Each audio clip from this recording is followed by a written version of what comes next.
სერვისები გამოდიან საერთოდ ფესტივალს და ისე რაღაცა უჩვეულო ხალხის პროექტს უწევდნენ და ზღვაზე დადიოდნენ რაფია ფერფერით და ეხლა ატომის ხაზზე ვიყავი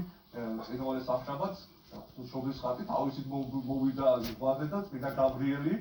გაიარა ზღვაზე როგორც მაცხოვარმა და აიღო და სასულიერო პირები ზოგი ამბობს ეს არ გამოდის ეს დიდი შეცდომა ეს არ მოუსმინოთ ეს სასულიერო რომ ზუსტად საუკუნეები ეს ხდება და დიოდოროსი იყო პატრიარქი ესეთი რომელიც უშეთ 30 ჯერ ეს ამას და დეტალურად ყველა ინტერვიუში და ყველა იმაში ამბობდა რომ დეტალურად ხსნიდა რომ გადმოდის ეს ხანი ყველაფერს იღებს ყველაფერს ხსნის დეტალურად ახლა ვის დაუჯეროთ